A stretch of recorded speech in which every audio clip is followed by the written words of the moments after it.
cosa de 10 días, como decíamos, en el sur de Turquía, que fueron dos sismos realmente, uno de 7.8 y otro de 7.5, en parte de lo que se conoce primero como la falla de Anatolia, la falla de Anatolia del Este, porque hay otra parte que es la falla de Anatolia del Norte, que también vamos a aclarar un poquito de qué se trata y qué pasa.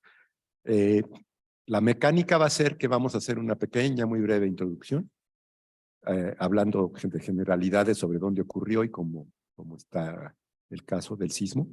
Y posteriormente, más bien nos vamos a enfocar en preguntas que tengan ustedes y nosotros también podemos, obviamente, encauzar las preguntas hacia algunos lugares. Pero, diseñado para ayudarle a centrarse en su mejor trabajo. Estos son algunos aspectos destacados que ver. Gracias.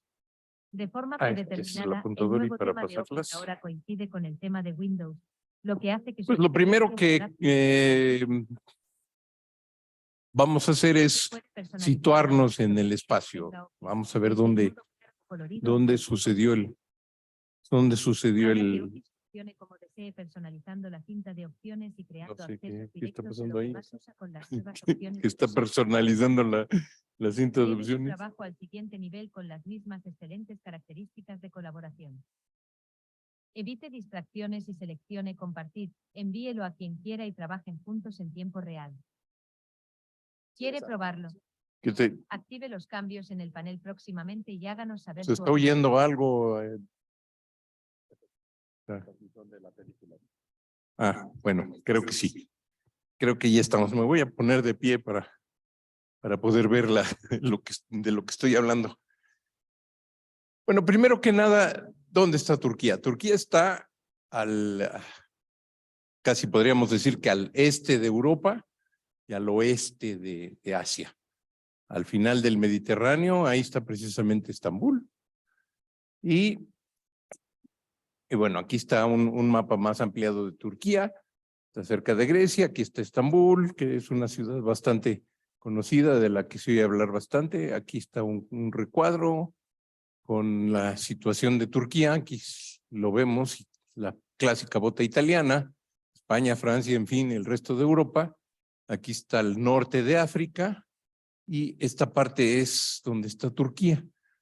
Ahora bien, sabemos que los sismos ocurren en los límites de placas y justamente por eso ocurren muchos sismos en Turquía, porque tenemos límites de placas. Tenemos la placa africana, aquí yendo hacia el norte, la placa arábica, más al norte tenemos la placa de Eurasia y finalmente es lo que se llama, algunos lo llaman el bloque, porque pues, tal vez no califica para placa porque está muy chiquita, pero algunas otras personas sí lo llaman la placa de Anatolia. Esta placa de Anatolia, que precisamente abarca prácticamente todo Turquía, está limitada al norte por la falla de Anatolia del Norte que hablaba el doctor Zúñiga y la falla de Anatolia del Este. Entonces, lo que pasa es que estas fallas se mueven y este bloque de Anatolia está siendo pues empujado o expulsado hacia afuera. Es como si voy a tomar una imagen que escuché ayer o antier del doctor Gerardo Suárez del Instituto de Geofísica, como si tomáramos una semilla de mandarina, de naranja y apretáramos entre el dedo índice y pulgar y sale disparada la semilla, cosa que mi padre me hacía cuando era yo niño y había en la comida mandarinas, me ponía una semilliza, pero tremenda. Entonces es lo que está pasando a gran escala, no es una semilla, pero es el bloque de Anatolia. La siguiente, no sé si tengamos algo más que decir al respecto. Esa. Este es otro esquema más o menos. Aquí está el Mediterráneo nuevamente, esta es la isla de Chipre, hacia acá quedaría Grecia, y esta es la falla de Anatolia del Norte, y esta es la falla de Anatolia del Este, esta es la península arábiga, y un poquito más hacia el sur está aquí el continente africano. ¿Algo más que querramos decir de esto? ¿De una vez hablamos de esto? Muy bien. Estos son los principales sismos desde el año 2000 en Turquía. Y aquí vemos que no precisamente fue algo raro o algo fuera de lo común el sismo que sucedió el 6 de febrero. Aquí tenemos un sismo en 1939, en diciembre 26 o algo así, magnitud 7.8. Se calculan más de 32,000 muertes. Aquí hay otro muy importante, este sucedió cerca de Estambul, magnitud 7.6, más de 17,000 muertos. Hay registro de otro sismo muy grande en 1668. Y ese de 1668, pues, bueno, vale decir que estos sucedieron sobre la falla Anatolia del Norte y también, al parecer, el de 1668. Es muy difícil saber la cantidad de fallecidos y demás, sobre todo que pues, la población de ese entonces no pintaba tanto como ahora, pero se le calcula una magnitud entre 7.8 y 8.0, ese de 1668.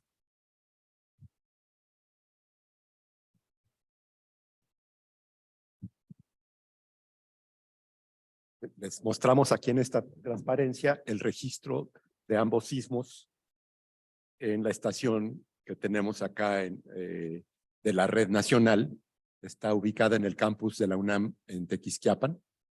La teníamos acá, pero la movimos por cuestiones de ruido, que ya estaba siendo muy ruidosa en esta parte. Entonces ahora está en el campus Tequisquiapan porque es una unidad de la Facultad de Veterinaria. Pueden ver entonces el primer sismo, 7.8, y el segundo sismo, 7.5. Y se dan una idea entonces de los registros. Ahora, vamos a seguir platicándoles de varios detalles, y yo creo que incluso puedo pedirles a mis compañeros que son expertos en diferentes temas, que me ayuden a abordar estos temas. Pero sí, antes que nada, quiero decirles que el sismo en particular, desde mi punto de vista, presenta una serie de circunstancias que lo van a hacer prácticamente un parteaguas en cuestión de cómo estamos, qué tan bien preparados estamos como humanidad, digamos, ante este tipo de eventualidades, de catástrofes, porque es una catástrofe muy seria. Quiero, pues a mí sí me impactó mucho, aunque soy sismólogo y he tenido oportunidad de estar cerca de muchos de estos eventos, pero este evento en particular sí se me hace algo que debemos tomar en cuenta por el hecho del daño que está causando en muchas ciudades, el hecho de que ocurre dentro de un continente, el hecho de que sale un poco de la norma de lo que nosotros normalmente sentimos en México, por ejemplo, que son los sismos de la costa, los sismos causados por subducción.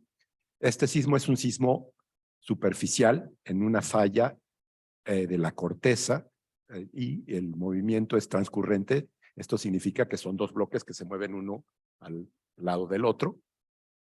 Para hacerles un símil más cercano, es lo que ocurre justamente en la famosa falla de San Andrés que todo el mundo ha oído, y que quiero decirles que esa falla de San Andrés palidece totalmente, pero no le llegan ni a los talones a la falla de Anatolia, del norte en particular, y a esta falla que conocíamos poco, la falla del este de Anatolia, y pensábamos que no era tan peligrosa como se manifestó en este momento, en estos días.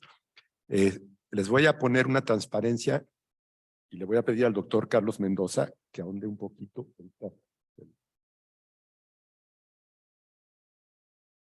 Esta transparencia nos está mostrando de qué dimensión sería esta falla si la transportamos a México.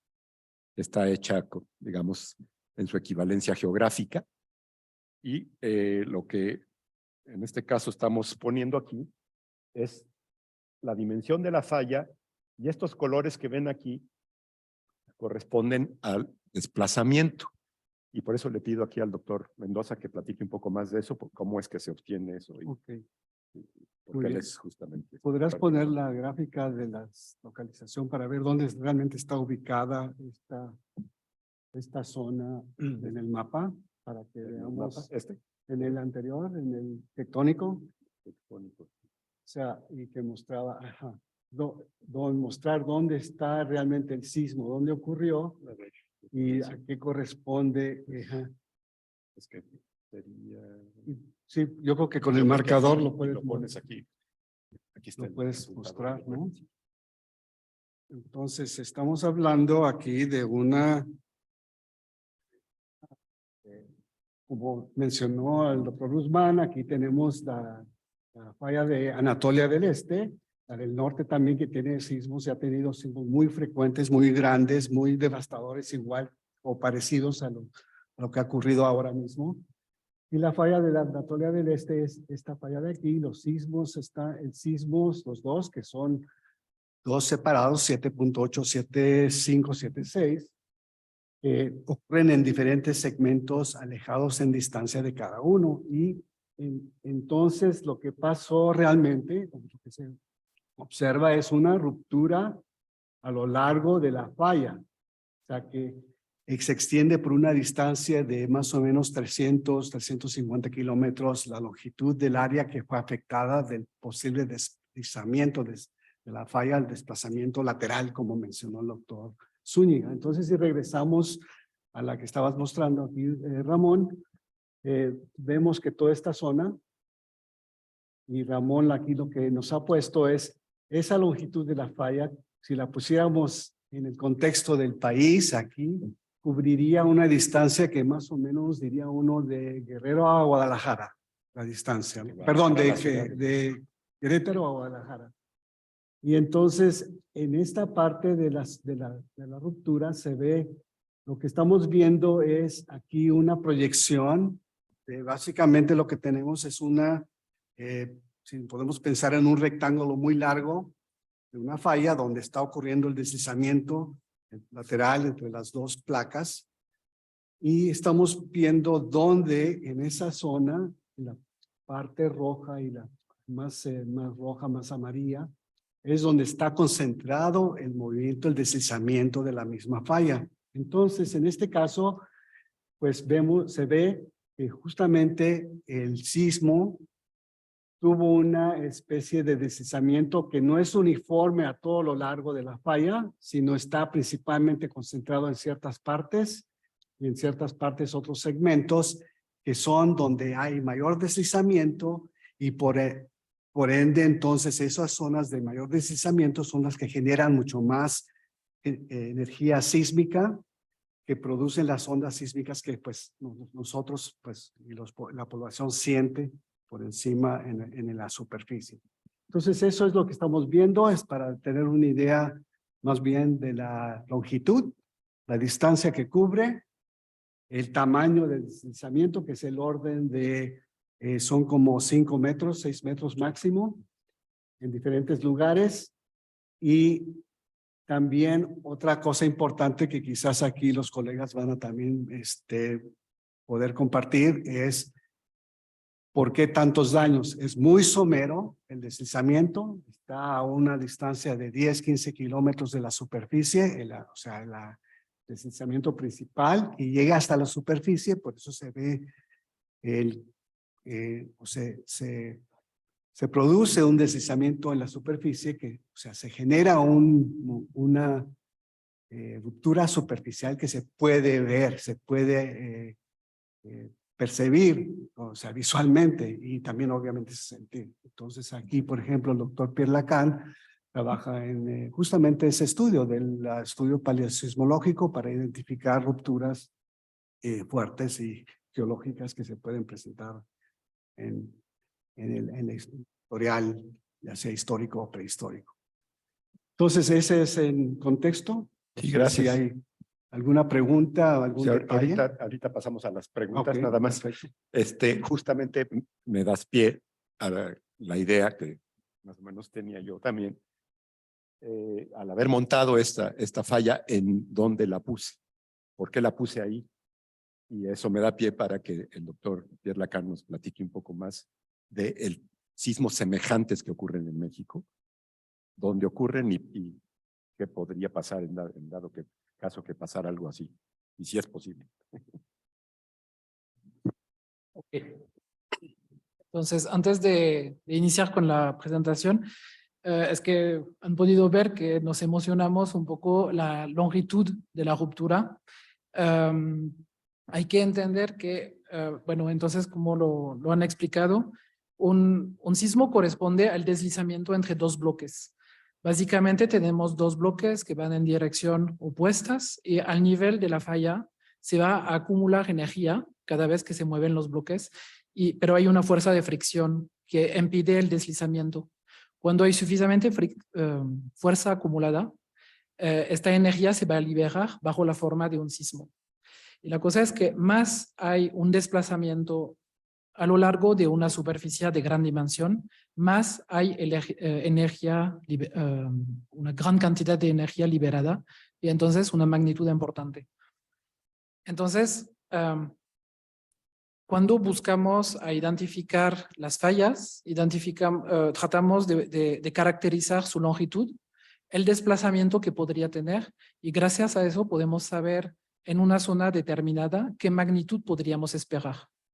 Y es realmente lo que nos sorprendió en esta zona. Sabíamos que hay estas fallas. Lo que nos sorprendió es la cantidad de desplazamiento que se midió, porque 6 metros, no sé si han visto las imágenes de las vías de ferrocarril desplazadas por la falla.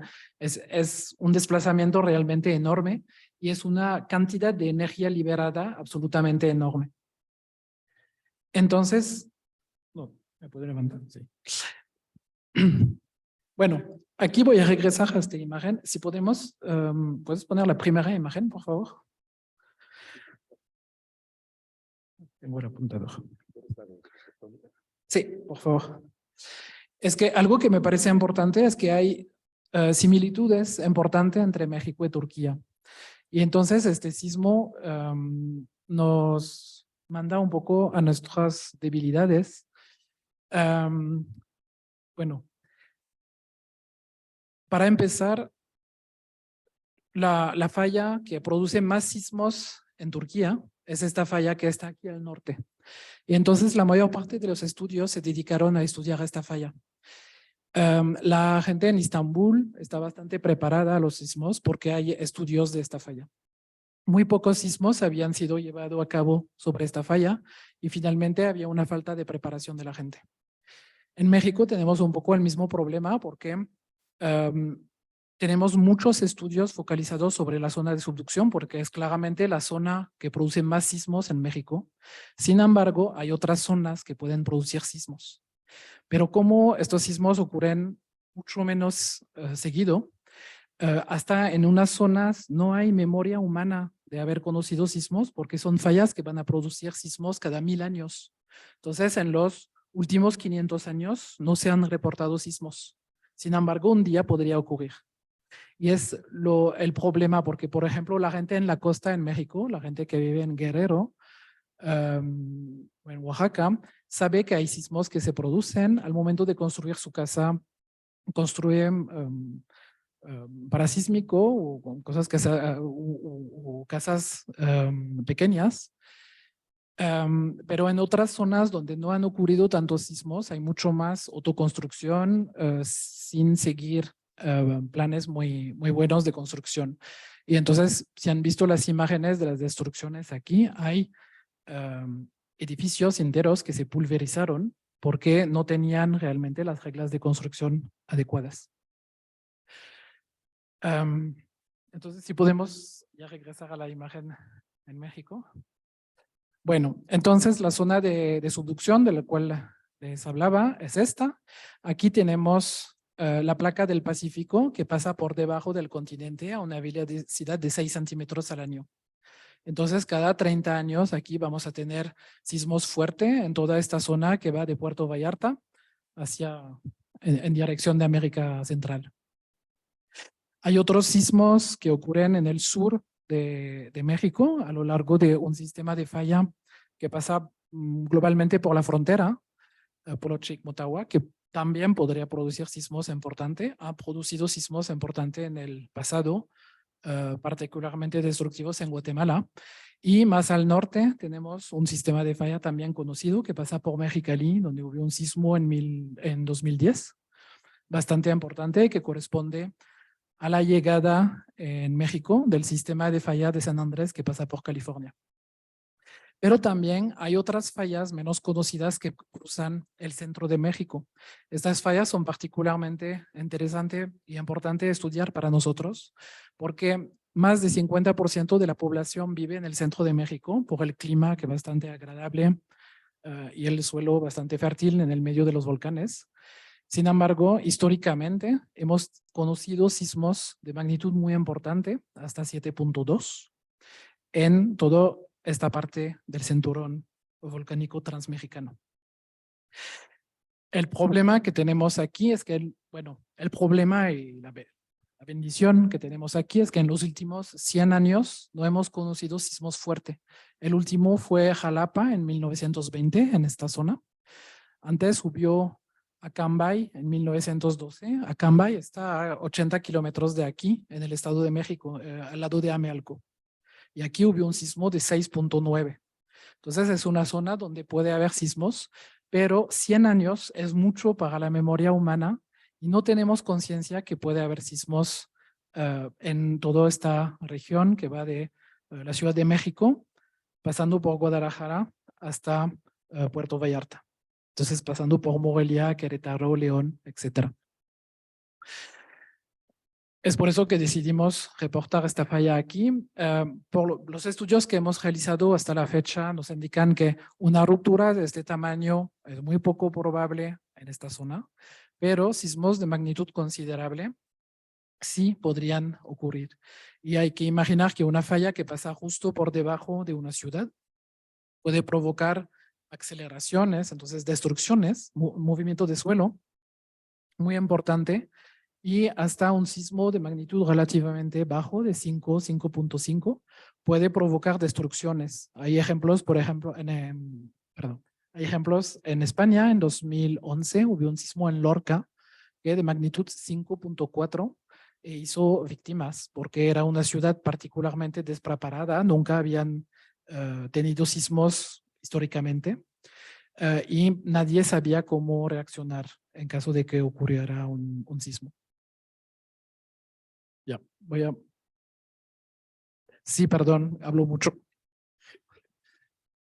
Sí, ahora el asunto es, obviamente tenemos muchas cosas que nos gustaría comentarles y platicarles y nos podemos pasar aquí un largo tiempo, pero no es el caso. Vamos a tratar de ser lo más concisos y sucintos posibles. Entonces, si les parece bien, pasamos a que ustedes nos hagan preguntas y nosotros vamos a tratar de contestarlas bajo el contexto de lo que tenemos y lo que sabemos, digamos. Entonces, si alguno tiene una pregunta.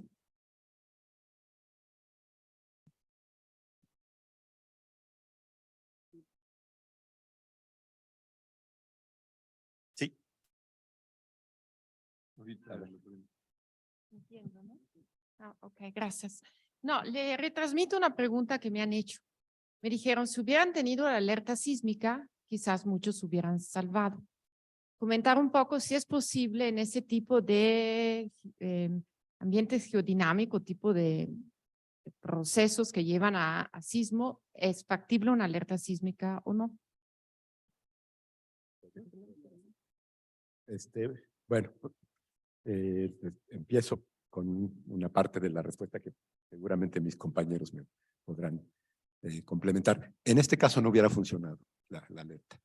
¿Por qué? Porque la alerta está basada en la velocidad de transmisión de las ondas y esto depende entonces de la distancia a la que ocurra el sismo. Entonces, en el caso de México y otros lugares, si los sismos ocurren en la costa, que están a 200 kilómetros, las ondas tardan pues una cierta cantidad de tiempo. En este caso, las ondas superficiales o las S, que son las más dañinas, andan del orden de los 5 kilómetros por hora, por 5 kilómetros por segundo, perdón. Y entonces eso nos da, digamos, un minuto y cachito de advertencia, puesto que las otras ondas llegan más rápido, las ondas P. Esa diferencia en tiempo es la que nos permite o permite en la Ciudad de México, como por ejemplo, que la gente tenga un minuto de advertencia.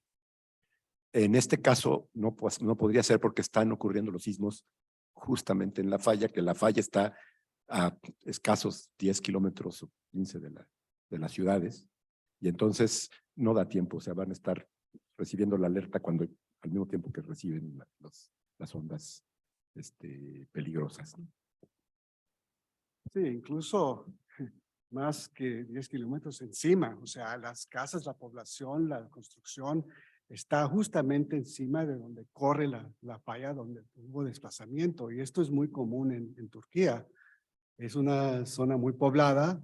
Lo mismo ocurrió en el 99 en la zona de İzmit, que está cerca de Estambul, lo mostró Dr. Guzmán en el mapa. El sismo de İzmit del 99,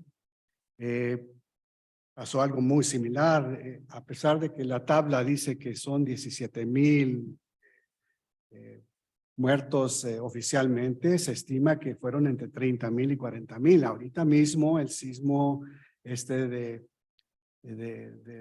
que tuvimos aquí ahora en Turquía, oficialmente anoche escuché que iban 42,000 muertos. Entonces es algo, pues sí, obviamente devastador, pero no es inusual. En Turquía está todo construido y la población está encima de las fallas. Es un problema muy particular, incluso que se identificó cuando justamente después del sismo de İzmit del 99. Aquí yo tengo un informe donde justamente indican eso.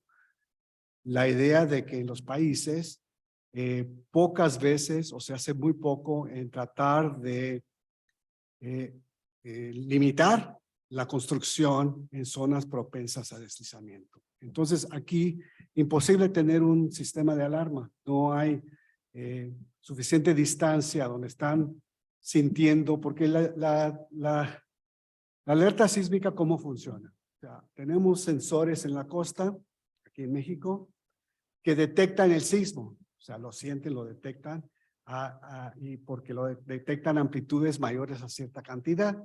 Y entonces nos alertan, envían la señal, o sea, mucho más rápida que las ondas sísmicas nos llegan al DF y tenemos tiempo para poder, pues, parar el metro, etcétera, etcétera, ¿no? Ese tipo de cosas, pues, funciona para estas distancias suficientemente largas para poder hacerlo.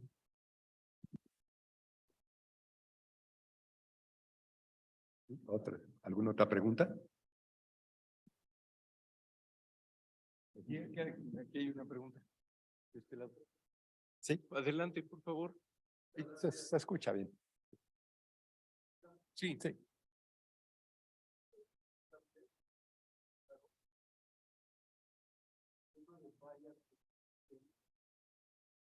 Similares pueden ser, muchas gracias. ¿Qué tan similares pueden ser a alguna de estas fallas en Turquía? Entiendo que el tamaño de esa falla de una distancia similar de aquí a Guadalajara, comparado con a lo mejor algunas fallas que están sobre la avenida 5 de Febrero, pues es hablar de dos cosas diferentes. Pero la pregunta en particular sería, ¿qué tanto riesgo existe de que en Querétaro o en otras partes del centro del país pudiese ser factible tener un sismo superficial como este en Turquía, con obviamente las consecuencias que ello implicaría? Muchas gracias. Es una excelente pregunta. De hecho, estamos empezando a estudiar este sistema de falla. Bueno, en toda esta zona del centro de México hay varios sistemas de falla. Hay unos que sabemos que son activos, que hemos podido caracterizar, y hay otros como este que pasa por Querétaro, que es más difícil a estudiar porque hay bastante construcciones que impiden el estudio de, bueno, lo que hacemos en paleosismología es que utilizamos el registro sedimentario reciente, los sedimentos que se depositaron en los últimos 10,000 años. Buscamos dónde están desplazados por la falla para saber cuándo ocurrieron los movimientos en las fallas, entonces los sismos. Y aquí muchos de estos sedimentos no han sido preservados por todas las construcciones que hay en Querétaro. Entonces es una zona un poco difícil de estudiar, pero estas fallas, por la morfología que tienen, podrían presentar actividad. Por eso las vamos a estudiar. Por el momento no lo hemos comprobado, pero en caso de tener una actividad, no podrían producir sismos de esta dimensión. Sería sismos de magnitud inferior, sin embargo, muy peligroso porque la falla cruza a través de la ciudad. Entonces, bueno, sobre estas fallas de Querétaro no tenemos datos. Entonces, actualmente no podemos decir ni si son activas, entonces capaz de producir terremoto o no, pero por fallas semejantes que hemos estudiado más al sur, esperaríamos sismos entre magnitud 6, 6.7, entonces bastante importante, pero con tiempo de retorno del orden de 2000 años.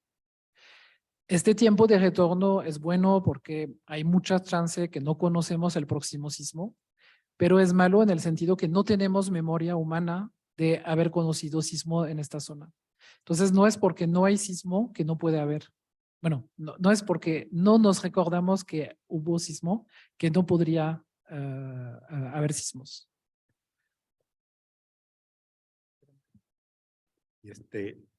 La pregunta, qué buena pregunta, también me da pie a comentar que el sismo que acaba de ocurrir en Turquía de 7.8, de todo lo que podemos ver tanto en catálogos como en tasa de deformación, como en otras estimaciones que hacemos para saber qué tanto se repite aproximadamente un sismo en cada segmento de falla, este sismo en particular que acabamos de percibir, o que sufrieron nuestros compañeros, los turcos, se repite digamos, muy aproximadamente del orden de 600 a 1500 años.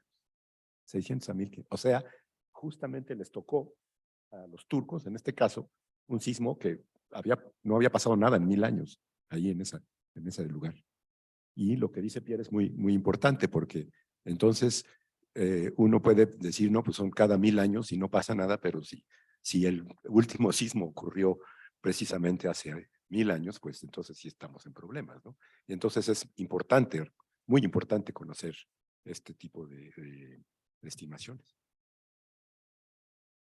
Sí, solo para aclarar un poco aquí de qué estamos hablando cuando hablamos de fallas activas.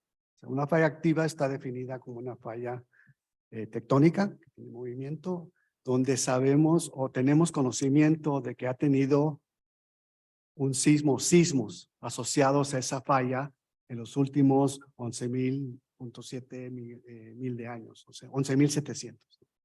Entonces, es algo que es importante porque es justamente el trabajo que menciona Pierre de tratar de examinar si realmente esas fallas son activas o no. No las conocemos como activas, no tenemos conocimiento de que hayan tenido un sismo durante ese tiempo, por lo cual no las podemos clasificar como tal.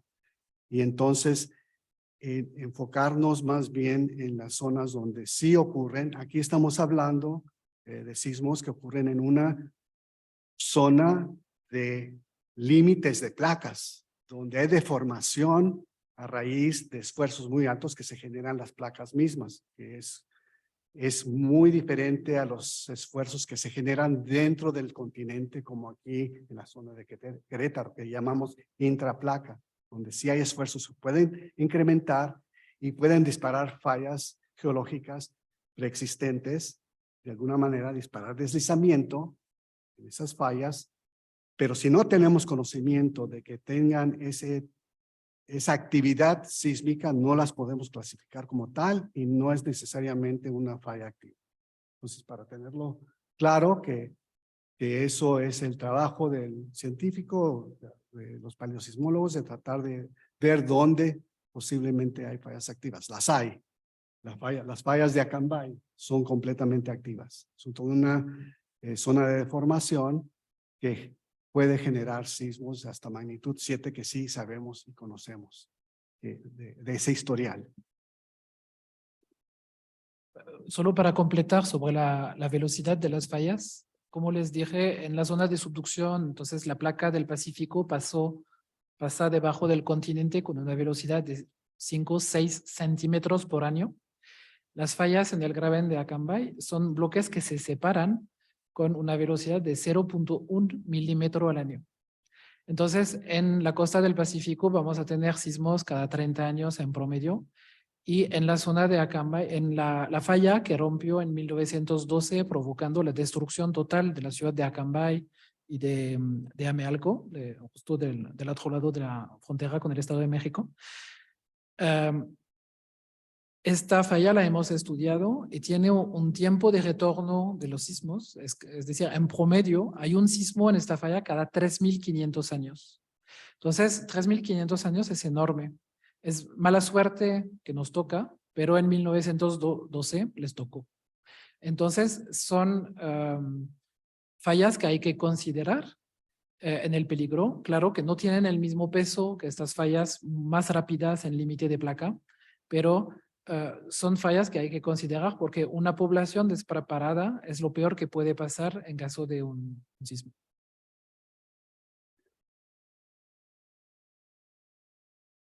¿De movimiento de esa falla comparada con la de Turquía? Alors la de Turquía es un centímetro, no. Un centímetro al año, ¿no? Sí. Entonces, en la zona de subducción en México tenemos 6 centímetros al año. En Turquía, en esta falla en particular, tenemos 1 centímetro al año. Y en las fallas del Graben de Acambay estamos a 0.1 milímetro al año. Entonces, 100 veces más lento que esta falla de Turquía.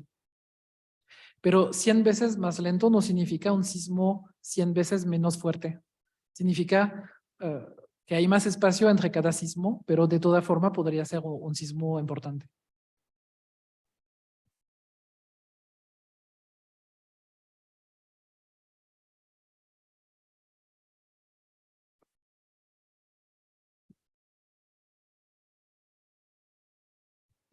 Para poder complementar la información que tenemos de fallas presentes en los alrededores de Querétaro a nivel central del país. O sea, el trabajo que hace un palosismólogo, digamos, es un trabajo de una, ¿cómo se llama? Cuando muere alguien y le haces, un forense de la actividad tectónica de nuestro territorio, pero va acoplada con el monitoreo en tiempo real que tenemos ahorita y que tanto se invirtió en 10 años para poder realizar ese proyecto, porque igual es una sismicidad que nadie de nosotros percata, pero para ellos es de fundamental importancia para ver si realmente algunos de esos lineamientos están teniendo algún tipo de actividad, ¿no? Entonces creo que es importante resaltarlo porque para eso se creó la red sísmica del estado de Querétaro, ¿no?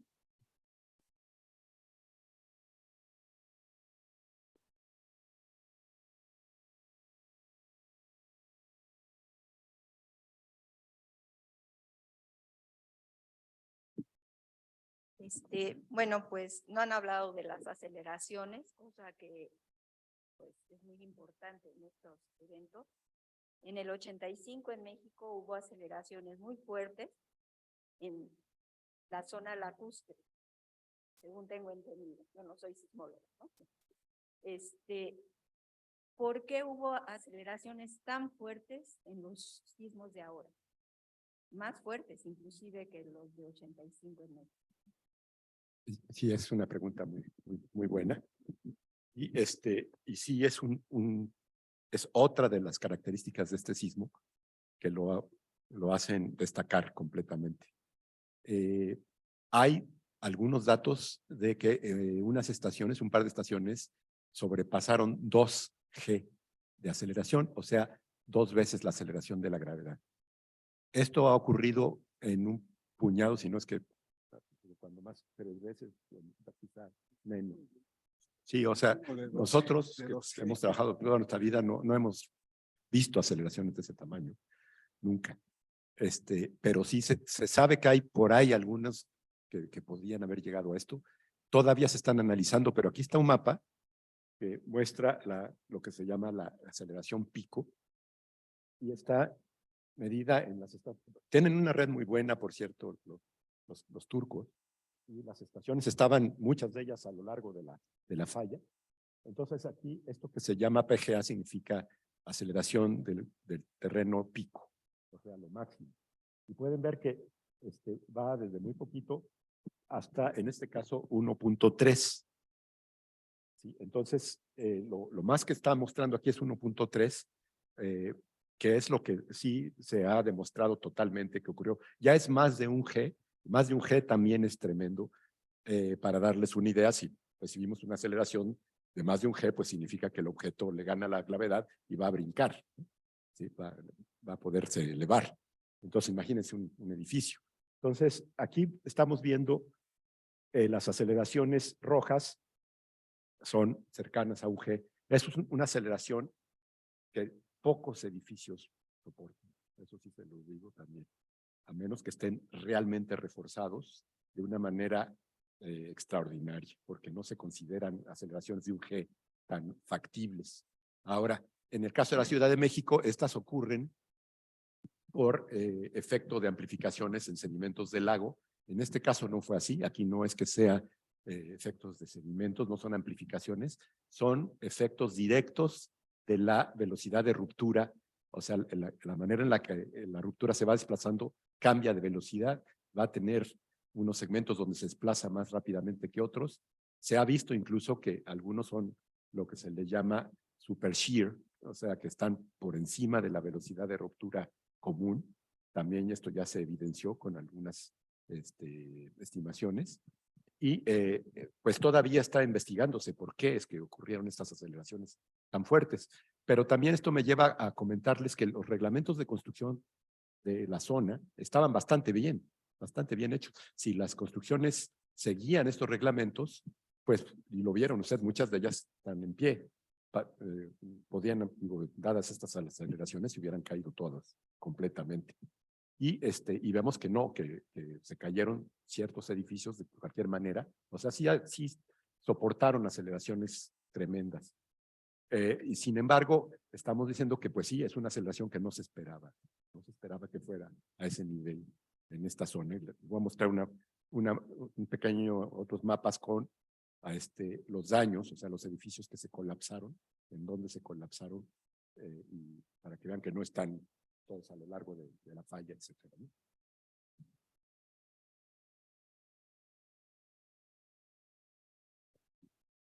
Esta es el número de edificios colapsados. Pueden ver que los colores van desde 0 hasta 79, o sea, un cuadrito rojo indica 79 edificios colapsados en esta ciudad. Y obviamente pueden ver la distribución, si tiene un patrón, pero no es el patrón directo de la falla y se ven zonas donde es menor, pero estamos hablando de miles y miles de edificios colapsados. ¿Verdad? Eso sí es claro. Y sin embargo, hay edificios que estaban uno junto al otro y uno se colapsaba y otro no. Y pues eso se está investigando a nivel de ingeniería estructural, realmente. Sí, para complementar un poco, o sea, generalmente las aceleraciones muy altas se ven justamente cerca a las fallas, ¿no? Como en este caso. En el caso de la Ciudad de México, el 85, pues la falla está acá en Michoacán, ¿no? Y lo que realmente está generando la aceleración es la amplificación de las ondas sísmicas que llegan hasta a la Ciudad de México, hasta el valle, que se van amplificando. Es una diferencia bastante, o sea, es muy diferente a esta situación donde estás muy cerca a donde realmente se está desplazando el terreno. Y entonces, y lo que dice el doctor Zúñiga es muy importante. O sea, aquí en Turquía no había falta de código de construcción. Es muy bueno. Incluso fue incluso incrementado después del sismo de Izmit del 99 a través de todo el país. Aquí el problema sigue siendo uno de construcción, por ejemplo, edificios que quizás se construyeron mucho antes del 99 o además, o también edificios modernos que de pronto no se construyeron de manera correcta por X razón. Y eso es muy común, por lo menos se vio eso se vio completamente en Turquía después cuando se hicieron los estudios del sismo de Izmit del 99 y se hizo hincapié y se mostró, o sea, se indicó que eso ocurre y desafortunadamente en muchos países. Y lo importante entonces hay dos cosas importantísimas. Obviamente el desarrollo del código de construcción y el otro la aplicación del mismo. Y la aplicación del mismo es tan importante como el desarrollo de los científicos, tratar de identificar cuál es el peligro. Déjenme nomás mostrarles esta otra transparencia. Esta muestra igual el número de edificios colapsados, pero en toda la región, no nomás en la ciudad de, perdón, Caranmaraz, me cuesta trabajo. Caramarán, sí. Pueden ver que en esta ciudad, del orden de 10,000 edificios colapsados, pero en esta ciudad de Hatay acá, pues son 11,000, ¿no? Junto a otros 10,000 son 20,000 edificios colapsados. O sea, todas estas zonas, e incluso las ciudades como Gaziantep, que aquí las vemos como un puntito, pero son ciudades muy importantes, son muy grandes. Y aquí se está viendo que Gaziantep tiene del orden de 5,000 edificios colapsados. O sea, estamos hablando de... ¿Podrías decir en dónde están las dos fallas? La falla más o principales? menos viene aquí, viene aquí, y la otra viene aquí. O sea, ¿estamos hablando entonces de las dos fallas Aquí o está. nada más del sismo de Más o menos se ve. 7.8 que Estamos se hablando de las allá? dos fallas. Sí. O sea, el otro sismo ocurrió acá. Hemos hablado poco de él porque, como pueden ver, hay menos ciudades cercanas. El más grande fue este. Ese es el más grande, Sí. de la... En la falla Anatolia del Este. Y la otra no es la falla, es una otra falla que está entre medio de las dos, de la del norte y de la del este. Ese fue 7 de 6. Pero entonces, como les digo, aquí se ve, y lo vemos muy rápidamente y lo mencionamos, pero es terrible. Porque estamos hablando, los colores azulitos y todos ya están, los amarillos, son 7,000 edificios colapsados. O sea, en el caso de la Ciudad de México, con el 85, fueron del orden de 1,500, algo así, los edificios colapsados. 1,500, según recuerdo. 1% del portafolio de edificios. Perdón, en el código que dicen que sí se tenía en cuenta las aceleraciones tan grandes. Entonces, No, pero hay que recordar, o sea, tomar en cuenta que esas aceleraciones muy grandes no fue uniforme por todo el país, o sea, por toda la zona, sino fue en sitios en particular, es lo que entiendo. O sea, no sé en dónde exactamente, pero si tú tienes una gráfica donde están los picos, son de 1.3. O sea, entonces los más altos están en ciertos lugares, ¿no? El código en sí de construcción está en Turquía, yo no lo he revisado última, pero es difícil que se adapte a un UG, pero, o sea, hay incrementos de aceleración aquí en rojo, los vemos aquí abajo y arriba, los demás están a medio G para arriba. O sea, no es que uno está viendo un país devastado porque hubo una aceleración de 1G o 2G en todo el país, sino son en zonas en particular donde se ha generado esas aceleraciones. Y el punto principal aquí es que si las construcciones se hubieran estado bien construidas en términos del código actual, la devastación hubiera sido mucho menor. O sea, esa es la parte que tenemos, la lección que tenemos que tener sobre este tipo de ocurrencia. Ahora, que sí quería aclarar una cosa rápido, para tener una idea de qué estamos hablando cuando estamos hablando de un evento de 7.8, otro de 7.5, etcétera, etcétera. Las magnitudes, como las medimos, a escala que utilizamos, varía en unidades de 1, pero la diferencia en una unidad es típicamente, o sea, se define por una diferencia de 10, o sea, es logarítmica en términos de la amplitud de la onda que podemos registrar, pero en términos de energía es 32, 33 veces más una que otra. Entonces, un evento de 7.8 no es un 8. Para ser 8 tiene que ser el doble de tamaño, doble de energía, 0.2. ¿Okay? Entonces, aquí no tenemos 2 eventos, 7.8 y otro 7.6, 7.7 casi. O sea, ambos más o menos del mismo tamaño. Si los sumas, te dan un magnitud 8. O sea, equivalente a la energía que libera un magnitud 8. Entonces, no fueron, comparando con el del 85 de Michoacán, del 85, ese sí fue un magnitud 8, sí generó esa cantidad de energía en la fuente. Aquí estamos hablando dos eventos que juntos corresponden a un magnitud 8 en energía liberada. Y están separados en distancia, sin embargo, muy pegados cercanamente en términos de la ruptura. Sí. Entonces aquí podemos verlos, ¿no? Donde están ocurriendo. Está el principal que realmente es 7.8. Y el otro que está en un segmento de la falla, en una falla secundaria, por decirlo de esa manera.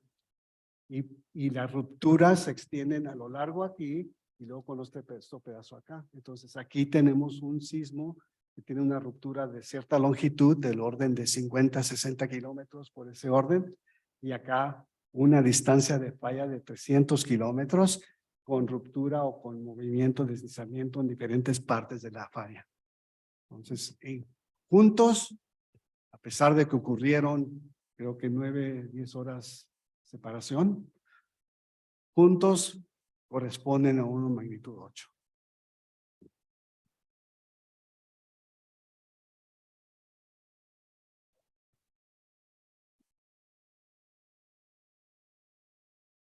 Pues si están de tímidos, entonces yo voy a intervenir.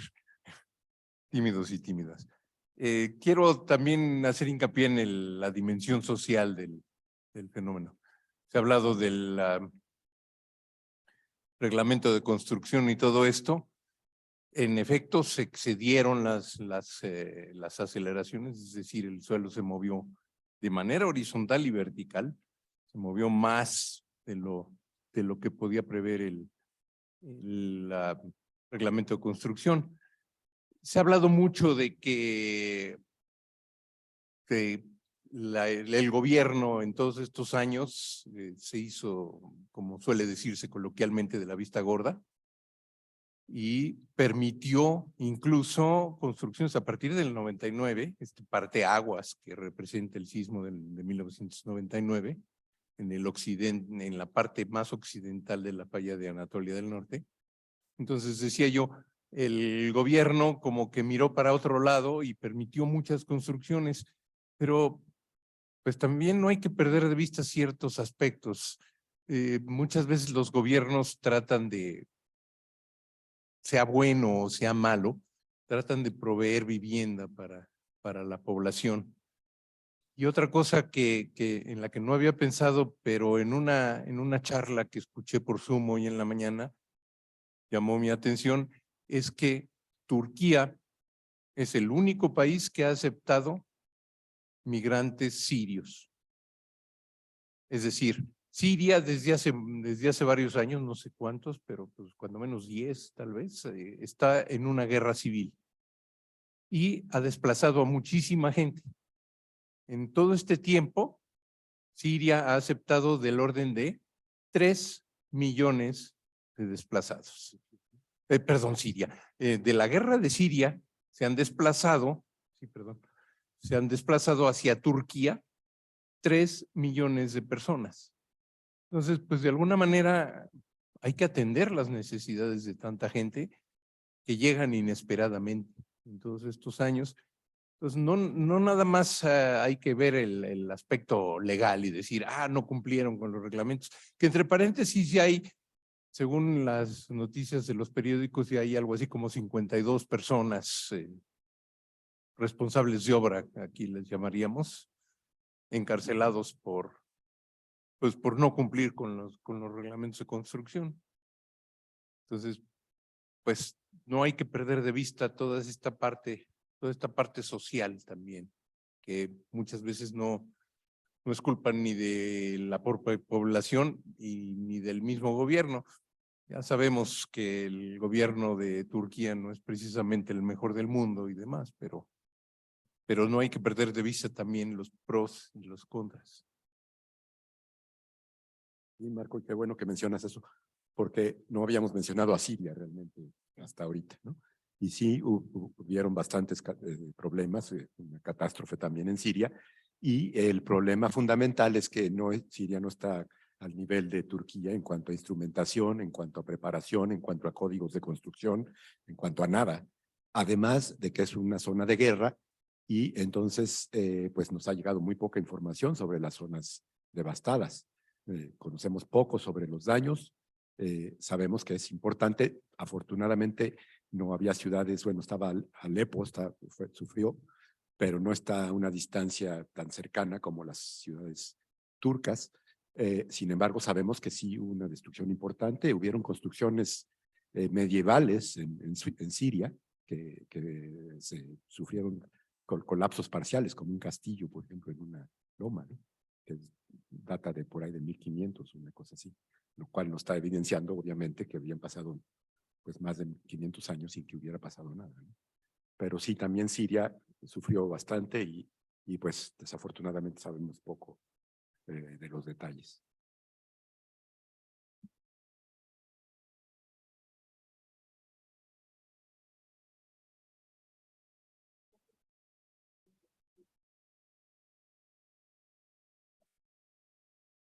Es imposible cualquier código de construcción que pueda contener esa dinámica de movimiento.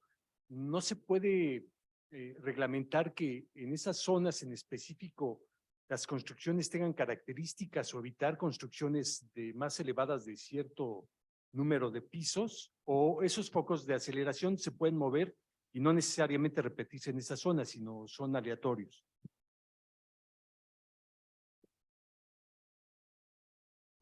Puedes contestar. Simplemente yo quiero, vamos a dejar aquí el doctor Ramón Zúñiga que conteste, pero quería comentar algo relativo a esa pregunta, porque esa es una posibilidad, o sea, uno puede atender, o sea, resolverlo de esa manera, y Ramón creo que va a comentar sobre eso. Sin embargo, la otra alternativa es no dejar construir o eliminar la población, o sea, tratar de eliminar en zonas que realmente están muy cercanas a las fallas, algo que, por ejemplo, en California, en Estados Unidos, se implementa.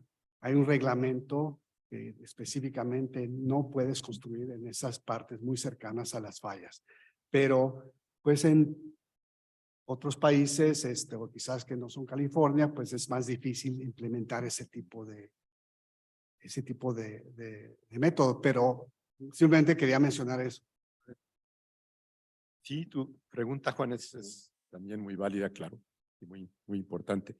Es muy difícil realmente que pudieras tú estar preparado para una aceleración muy alta porque se da por condiciones demasiado particulares, o sea, puede darse en muchos casos y, a veces, y lo más seguro es que no se dé, ¿no? En este momento donde se tienen los datos de las estaciones donde se recibieron estas aceleraciones, todavía no es seguro incluso que hayan llegado a este nivel, porque se están revisando los registros, y a mí me llama mucho la atención que pues varias de los reportes turcos no las mencionan, lo mencionan pues algunas personas y otros no. Entonces, y sí hay polémica con relación a las correcciones de la estación. Entonces, todavía está por demostrarse conclusivamente que sí haya llegado a niveles de 2G. Ahora, hay estaciones que claramente rebasaron 1.5, eso sí, lo cual ya es tremendo. ¿Y dónde están estas estaciones? Pues sí están en diversos lugares a lo largo de la falla. Aquí incluso se ven las aceleraciones máximas en este mapa que llega hasta 1.3. Están aquí en esta ciudad que pues sabemos muy pocos que haya habido daños catastróficos. Tenemos que regresar a ella, pero en fin, el hecho es de que pues sí, que tú esperes que vaya a haber otra aceleración de 2 justo en ese lugar es algo que también no puedes decir. Entonces no podrías decir, entonces en este punto en particular voy a hacer más fuerte el código. Entonces es realmente lo que sugiere Carlos es mejor realmente, evitar totalmente construir cerca de la falla, que esa sí se conoce dónde está, porque sabes que va a ocurrir en algún momento. Y por otro lado, pues sí, si tienes construcciones muy cercanas que estén totalmente reforzadas, porque sí se puede reforzar un edificio de manera que aguante aceleraciones tremendas. Ahí están las plantas nucleares. Las plantas nucleares están hechas con unas consideraciones que, pues no sé, las aceleraciones pero son tremendas, o sea, de manera que puedan aguantar lo que sea. ¿Sí? Entonces, de que se puede, se puede. Es siempre cosa de...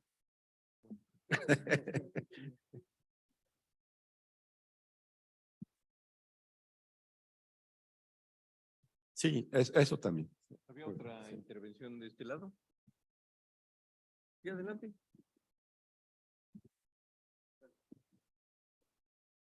Hace un momento mencionaban que no era posible una alerta sísmica.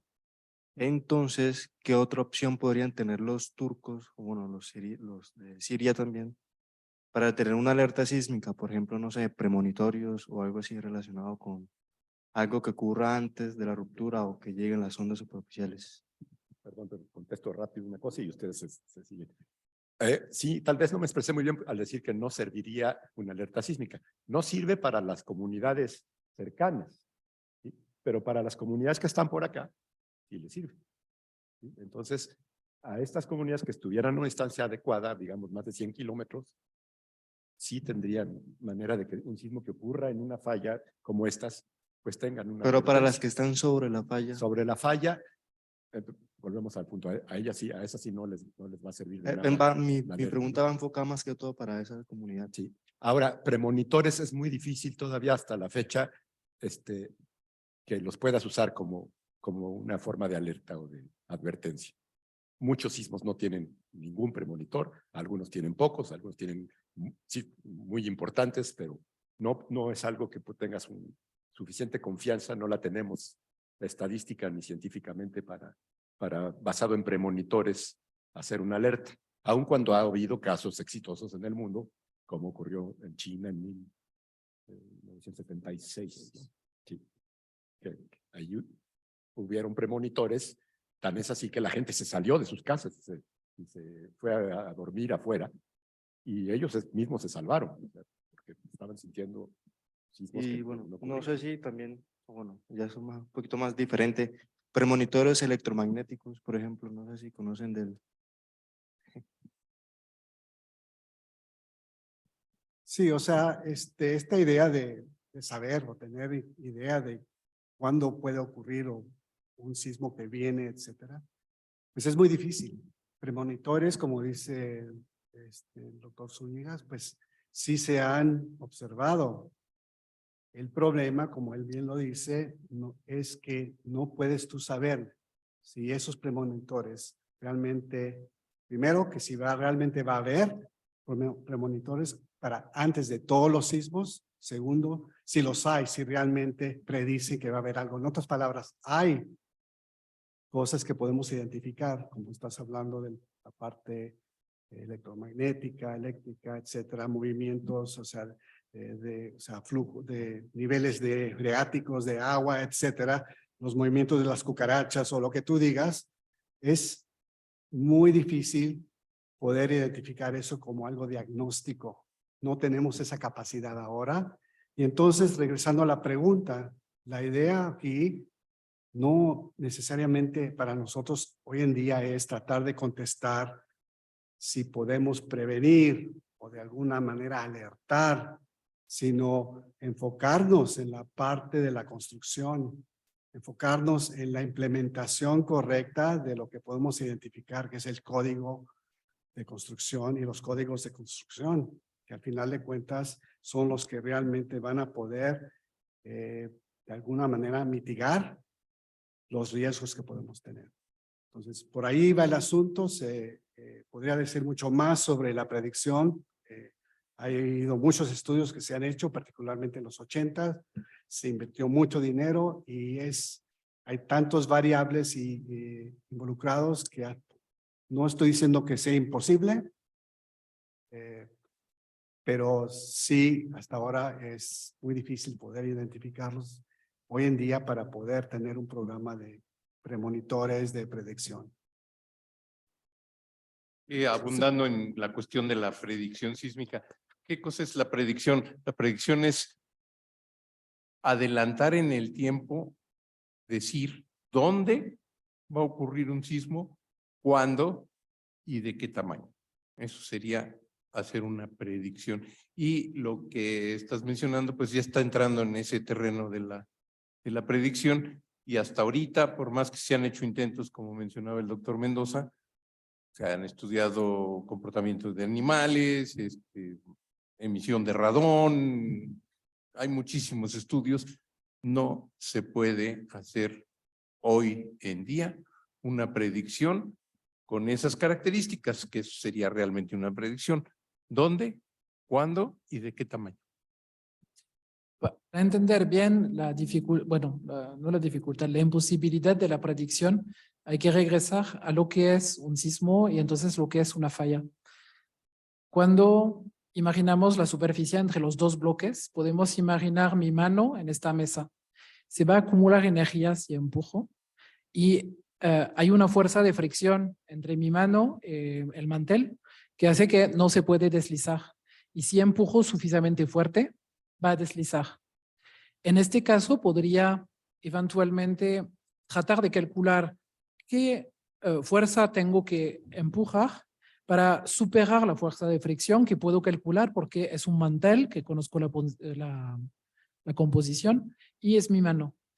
Pero cuando hablamos de las rocas de la corteza terrestre, hablamos de 15 a 20 kilómetros de rocas de diferente tipo, con diferentes texturas, más o menos podridas.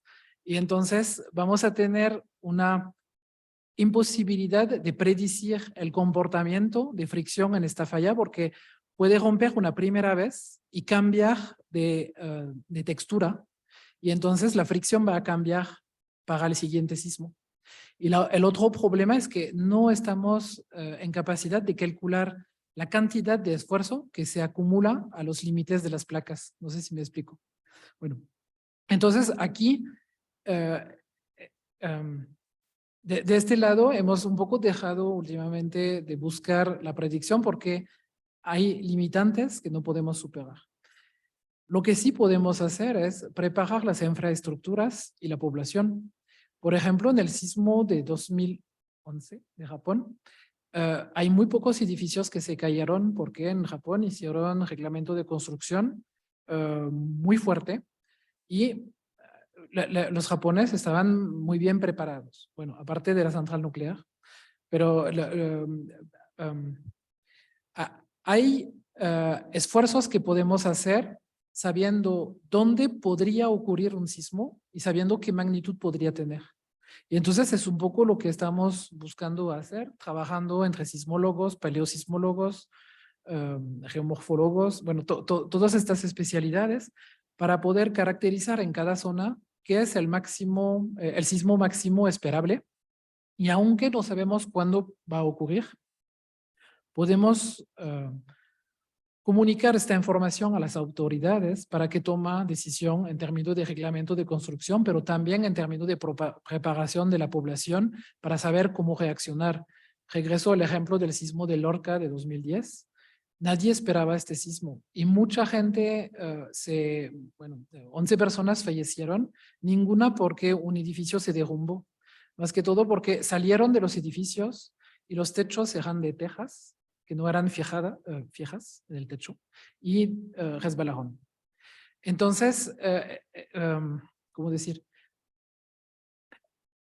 Es a veces un poco complicado de aprender el peligro, el riesgo por los sismos, porque hay el riesgo directo de que con la onda sísmica el edificio se derrumba. Pero hay muchos ejemplos de consecuencias secundarias. Aquí en Turquía hay este desastre que estamos viendo con muchos muertos, pero estamos empezando una crisis política porque hay cada vez más desconfianza en el presidente que no tomó las buenas decisiones. Podemos tener consecuencias sociales fuertes, pero también de salud. Si no hay acceso al agua potable, lo vimos eso en Haití en 2009. Donde hubo una epidemia de cólera después del sismo porque no había acceso al agua potable.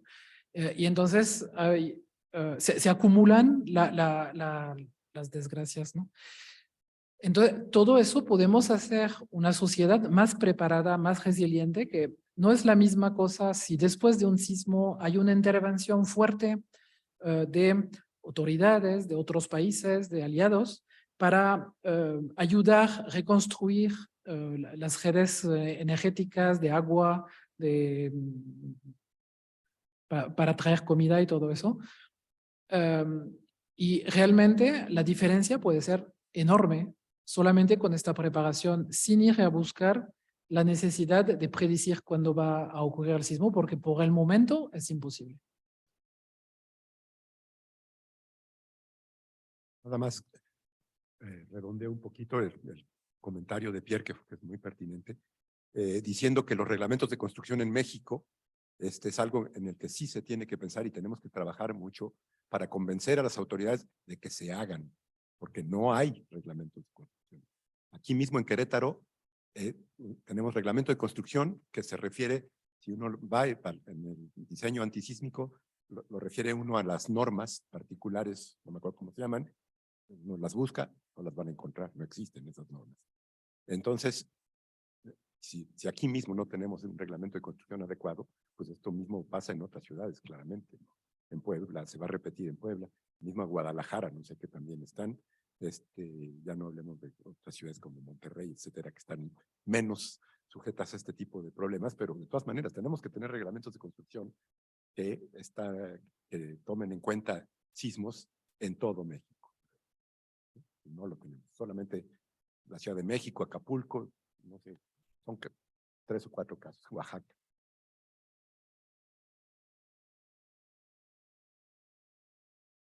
¿Qué otras dudas o comentarios hay en el público? Entonces, sí, yo creo que pues con esto podemos dar por terminada la sesión.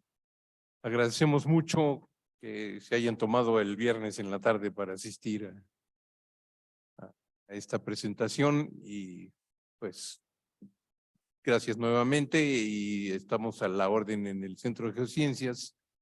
Si surgen algunas inquietudes o dudas con el paso de los días o meses, años, cualquier cosa que quieran saber sobre sismos. Obviamente no sabemos todas las respuestas, pero pues nos podemos sentar a platicar del asunto. Muchas gracias.